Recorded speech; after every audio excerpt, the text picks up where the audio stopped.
CBS 12 News this morning, tracking Tropical Storm Elsa. We'll look at the latest track and the local impacts that we'll see.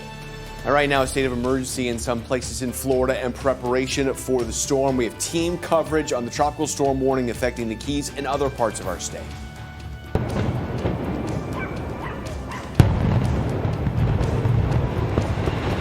And crews bring down the rest of the Champlain Tower south ahead of Elsa, the demolition process, and what this means for rescue crews. You're watching CBS 12 News this morning. Well, this morning, 15 counties are under a state of emergency as we brace for Tropical Storm Elsa. Good morning, I'm Matt Lincoln. And I'm Sam Kerrigan in for Ashley this morning. Right now, there are tropical storm warnings and watches in effect for parts of Florida, including the Keys and the west coast of the state. And we have team coverage all morning long. The meteorologist Zach Covey is standing by with the tropical alerts you need to know about. But we want to start with meteorologist Lauren Oleski, who is tracking the storm's path. And Lauren, we do have a new track. That's right. This came out about an hour ago. Winds at 65 miles per hour. Now, the forward speed compared to what we were looking at last week has slowed down significantly. Elsa was moving around 30 miles per hour. Now we're seeing that forward speed around 14 miles per hour. We'll be moving over Cuba through the day today and then moving back out over the Florida Straits and into the Gulf of Mexico tomorrow. But we've got a lot of moisture that's surging north ahead of it. So we're still going to be dealing with some heavy rainfall out there for the day today, but the heaviest rain from Elsa and kind of our main impact is really going to be felt during the day tomorrow. So today, almost a typical rainy season pattern for us. Storms will be coming in from south to north, isolated downpours, gusty winds at times, excuse me, frequent strikes of lightning, something we typically see in the Florida summertime afternoon. Now tomorrow, those rain bands will start to probably move in. We're on the wetter side of the storm, the right side in terms of its forward motion. So heavy rainfall is for sure our biggest threat. Our wind speeds might go up to 20 miles per hour. Maybe we'll see some gusts between 25 and 30, but we're not expecting tropical storm force winds. That's mostly going to be for the west coast. What we are going to probably deal with, though, is heavy rainfall. We can get these bands setting up from these tropical systems, and they can bring maybe an inch of rain an hour to certain locations. So that's what we have to keep in mind as we head into the day tomorrow. And then Elsa pulls away from the area on Wednesday. Matt, Sam. All right, Lauren, thank you. It's 6:02 now, and this morning ahead of Elsa, the rest of the Champlain Tower south in Surfside is gone. You are taking a live look at the debris that you see at the bottom of your screen. That is what is left behind in Surfside, as overnight the building was demolished over concerns that it could fall on the first responders. Yeah, it took less than 10 seconds for what was left of that partially collapsed condo building to come down. Take a look.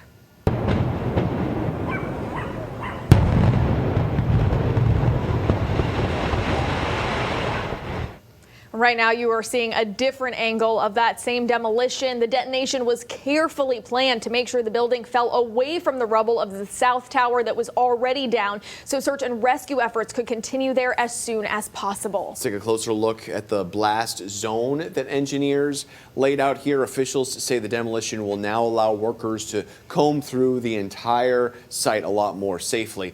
And this morning, search and rescue crews are back and on here after the crews had to stop due to the demolition. CBS 12 News reporter Kara Duffy is live in Surfside this morning as crews enter their 12th day. Kara?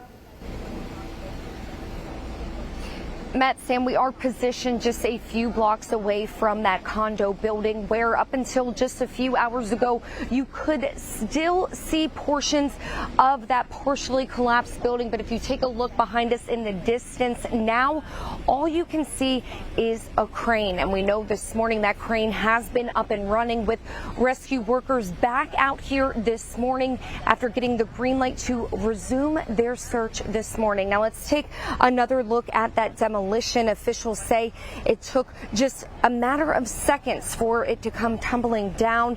This now will allow them to comb through the entire site safely before suspending the search on Saturday afternoon. We know 2 more bodies were found in the rubble, bringing the death toll to 24.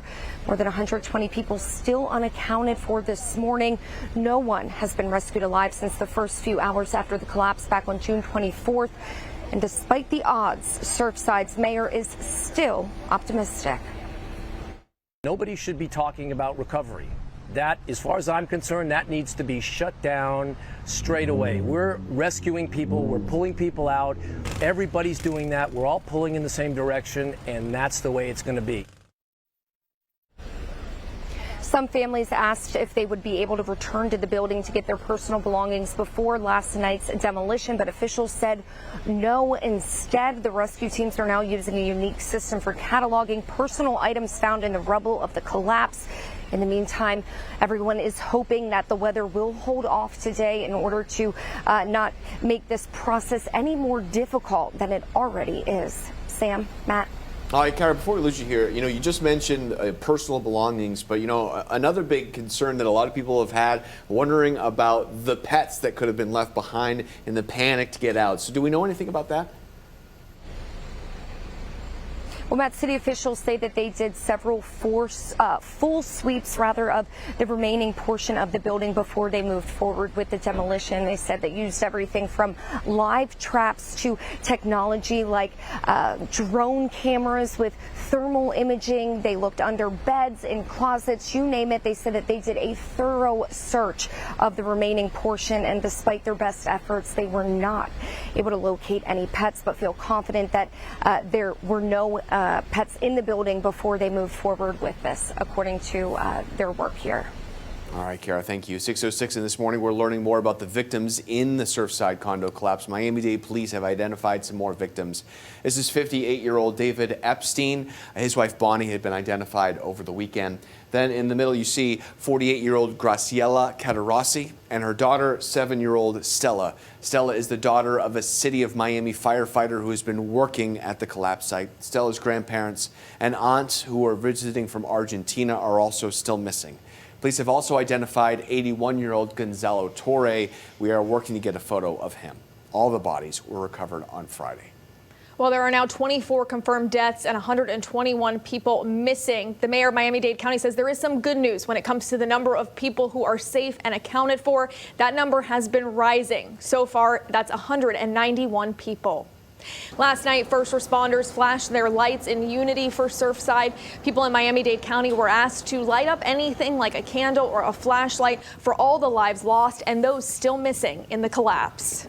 And right now, there's a growing list of buildings in Miami-Dade being evacuated, forcing people out of their homes. An audit found the Crestview Towers, 154-unit building in North Miami, to have unsafe structural and electrical conditions. Also, a 3-story apartment building with 24 units in Miami Beach was evacuated because of structural issues. The building inspector found a flooring system failure in a vacant unit. So the Red Cross is working with North Miami Beach to find some temporary shelter for these poor residents that right now have nowhere to go. You may remember the communities around Surfside all launched reviews of these high-rise buildings to determine if they're safe following the Champlain Towers collapse. The time right now is 6:08, and this morning we're learning that COVID-19 has hit the search site of the condo collapse. The Miami-Dade fire chief says at least 6 firefighters have tested positive for the virus. Right now, we do not know if any of the rescue team members are being quarantined. And Royal Caribbean is using one of its ships to accommodate hundreds of first responders that have been risking their lives in search of survivors. Nearly 600 first responders are staying on board the Explorer of the Seas. A ship can accommodate about 3,000 people. Royal Caribbean says they're going to keep the ship available for these first responders to use for at least a month. First responders staying on the ship will have access to hot meals, laundry service, and even Wi-Fi. We have a complete list of resources on how you can help families affected by the condo collapse. Just head over to CBS12.com or download our free CBS 12 News app. 6:09 now, still ahead. Fireworks shows gone wrong, from dozens of fires to an unexpected explosion. We'll take a look at how the festivities took a turn. Plus, with Tropical Storm Elsa headed our way, certain necessities may rise in price as a result of price gouging. The resources available to avoid being a victim.